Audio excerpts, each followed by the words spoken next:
All right, I'm John Breeding. It's Thursday, January 29th in Austin, Texas, and I've been asked to do another little video on the issue of control. Specific aspects of that. So let me just say a few words. This one starts by looking at yourself. One of my favorite parenting educators, I'm one of them, is Naomi Aldort. Her website is naomialdort.com. This is one of her books, Raising Our Children, Raising Ourselves.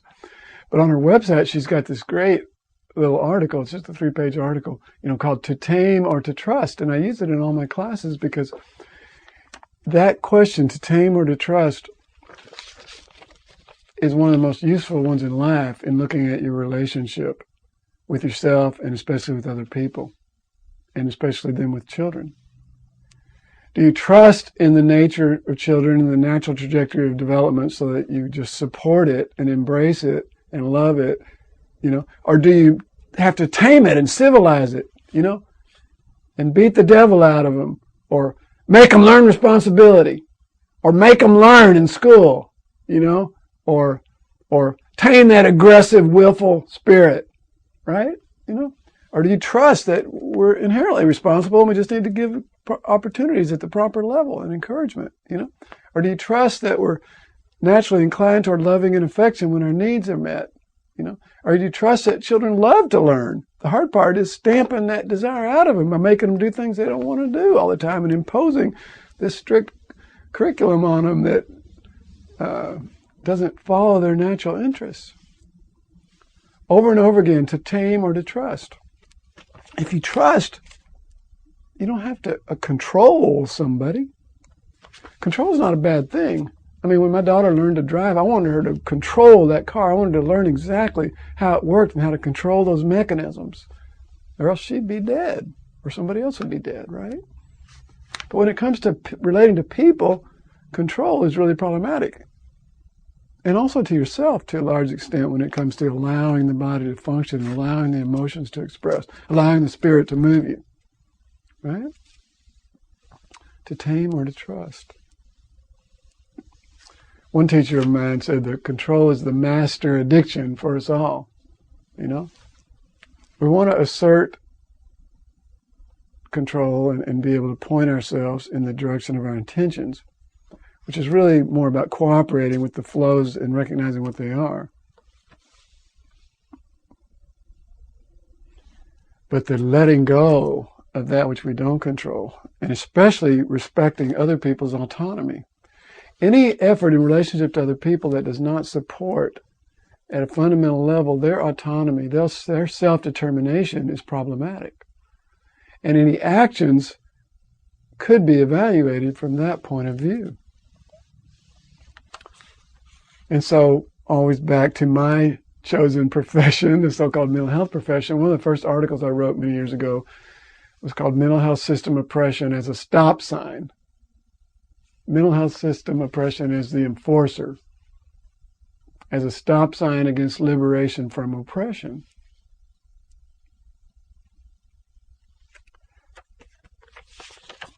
The idea is pretty simple, that mental health system oppression, or what I nowadays call psychiatric oppression, just for simpler language, is exactly about control. I was reminded of Thomas Szasz again the other day when I read The Prozac Conspiracy, which is a great novel written by this guy David Seymour. I made a little donation to mindfreedom.org and got this as a token of appreciation. And it turned out to be a great novel that he wrote about this boy that, got hammered by psychiatry because he was real spirited and challenging, and he got psychiatrized and ended up dead from suicide after taking Prozac, which is a pretty common dynamic. That part's fiction, but the other part of the book is facts, looking at the history of litigation against Eli Lilly and that kind of thing. But at the end of it, he lays out Thomas Szasz's summary statement manifesto, which I'm sure you can find on Tom's website, tomszaszs.com. But remember the basic points. Mental illness is a metaphor. The word disease denotes a demonstrable biological process, a confirmable physical or chemical abnormality. Mental illness is a metaphor. It's about behavior. And so-called mental illness is diagnosed not by identifying a brain disease, but by judging behavior. And then it's propagandized that that's a brain disease, and that's what justifies the next steps, right? If we recognize that mental illness is a metaphor for disapproved thoughts, feelings, and behaviors, we are compelled to recognize as well that the primary function of psychiatry is to control thought, mood, and behavior.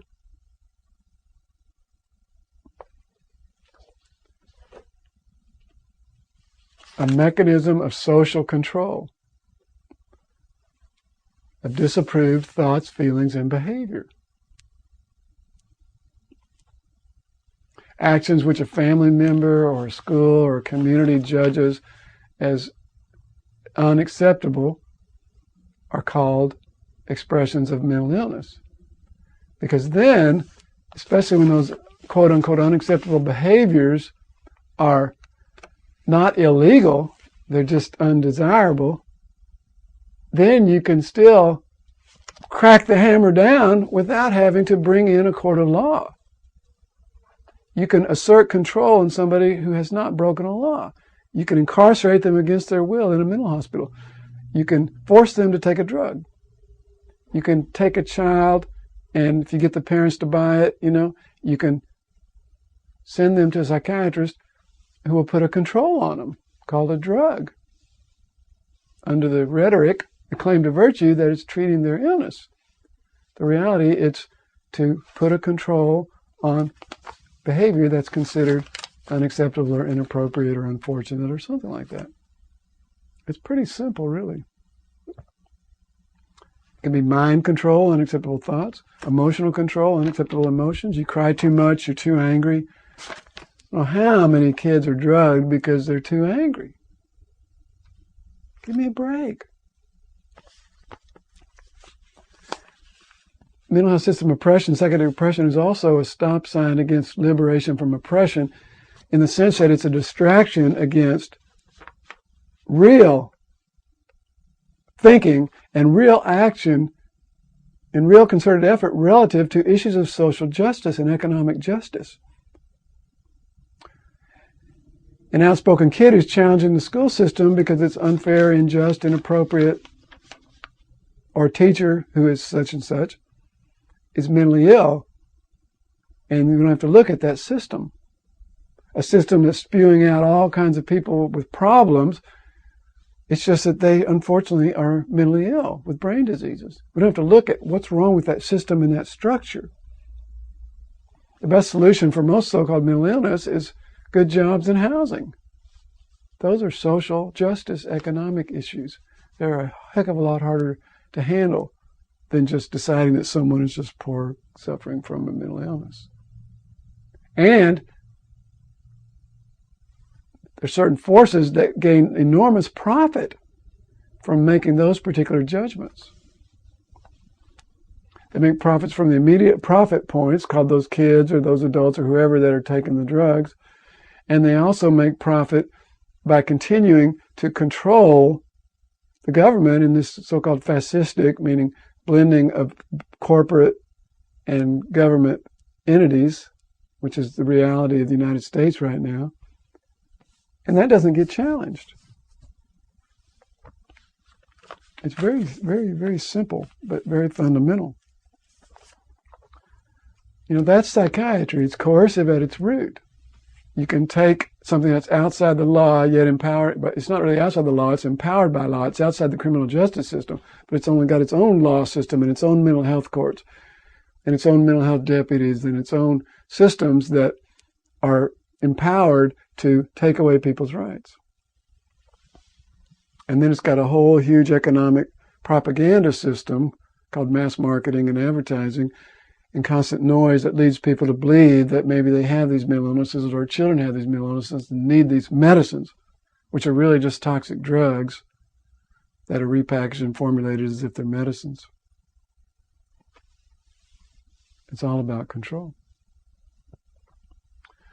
And regrettably, it's not only biological psychiatry and institutional psychiatry as a state system. It's also my profession, psychology. And applied psychology is basically about control too.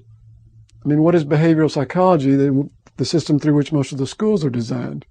Check out johntaylorgatto.com. Behaviorism is a technology for control, rewards and punishments to control people's behavior. It's beneath any kind of freedom and dignity. Same thing with applied psychology in terms of marketing, controlling people to get them to buy products they don't really need. The ultimate effective control is to literally get inside somebody's body and alter their nervous system so that they're not able to function autonomously and freely, make them addicted and sedate and toxicize and disable various aspects of their brain and nervous system functioning. And that's what psychiatric drugs do. It's the ultimate disabling and control. That's why we've got such huge disability rates, which I've talked about in other videos. The solution is simply to resist control and to have a very, very healthy and strong distrust of any action that is geared towards undermining other people's self-determination and autonomy, even if that self-determination and autonomy doesn't look the way that you think it should. That's the criterion. And by that criterion, most action taken by the so-called mental health profession, and definitely by psychiatry, is disrespectful and counterproductive towards autonomy and self-determination. And just by that fact alone, it ought to be allowed to die on the vine. By the fact of overt violation of civil rights and informed consent, they should be charged and held accountable for criminal activity. That's it for today. There are over 350 videos on our channel, and I doubt you've seen them all. And the topics range from weight loss, nutrition, sexual health, all the way to psychology and mind control, and anywhere in between. And I think if you check them out, you're going to find some really interesting stuff.